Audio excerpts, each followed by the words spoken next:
ছাত্র দলের লোকজন ডাক দে সব। ছাত্র দলের আপনি কে? ছাত্র লীগের দল। এই ফোন ধরেন আমার। আমরা ফোন দেন কেন? ভিডিওতে দুই নারীর সঙ্গে অশালীন আচরণের দৃশ্য ভাইরাল হওয়ার পর আবারও আলোচনায় উঠে এসেছেন কথিত চিকিৎসক রেজাউল করিম। নারী উত্তপ্তের অভিযোগের কারাভোগ, ভুয়া এমবিবিএস সনদ ব্যবহার এবং চিকিৎসক পরিচয়ে চিকিৎসা সেবা দেওয়ার অভিযোগ একের পর এক বিতর্কে দীর্ঘদিন ধরেই সমালোচিত তিনি। স্থানীয়দের দাবি, এত অভিযোগের পরেও থামেনি তার কার্যক্রম। অনুসন্ধানে জানা গেছে, দাখিল পাশ করেও নিজেকে এমবিবিএস চিকিৎসক পরিচয় দিতেন রেজাউল করিম।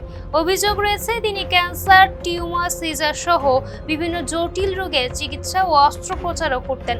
স্থানীয়দের ভাষ্য, বছরের পর বছর সাধারণ মানুষের সঙ্গে প্রতারণার আড়ালে চালিয়ে গেছেন ঝুঁকিপূর্ণ চিকিৎসা সেবা। ফ্যামিলিও মেনে নেবে না এই বিষয়টা, ঠিক আছে? আমরা তো ভাইয়া দেখেন, এই দিন আমি কিন্তু ওই মাসে ওখান থেকে আমি চলে আসছি। আর ইভেন হচ্ছে আমি আসি, যেখানে আমার এখানে সংসার আছে, হাজবেন্ড আছে।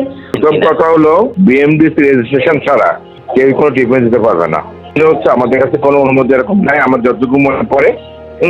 আর ব্যাপারটা আপনি জানিয়েছেন যেগুলো অনিয়ম দুর্নীতি আমার জিরো টলারেন্স, ব্যাপারটা আমি দেখবো নিজে। 2020 সালে এক রোগীর স্বজনকে উত্তপ্ত ও অশালীন আচরণের মামলায় কারাভোগ করেন তিনি। পরে 2025 সালে ভুয়া এমবিবিএস সনদ ব্যবহার এবং চিকিৎসক পরিচয়ে চিকিৎসা সেবা দেওয়ার অভিযোগে ভ্রাম্যমাণ আদালত তাকে দণ্ড দেয়।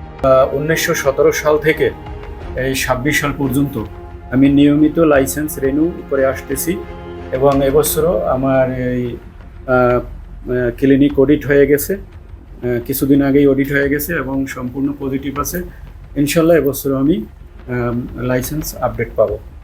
অবশ্যই সেই সন্দেহটার একটা ষড়যন্ত্র, কারণ আমি তো কমপ্লিমেন্টারি মেডিসিন প্র্যাকটিশনার।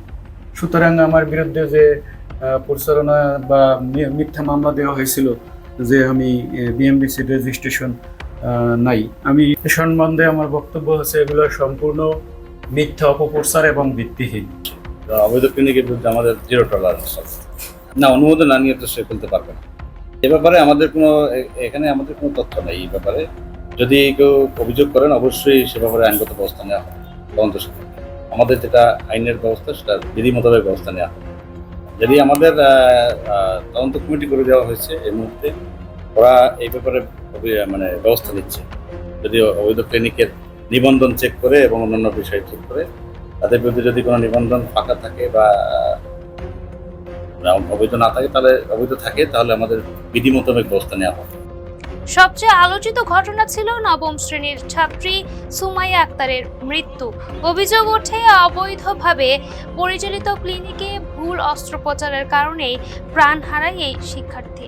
বরিশালের উজিরপুরে মায়ের দোয়া ক্লিনিক পরিচালনা করতেন রেজাউল করিম। তবে তার শিক্ষাগত যোগ্যতা ও সনদ নিয়ে রয়েছে গুরুতর প্রশ্ন। এই ঘটনায় তদন্ত করে কঠোর আইনগত ব্যবস্থা নেওয়ার দাবি জানিয়েছে স্থানীয়রা। M Akhtar Mahira, face the people.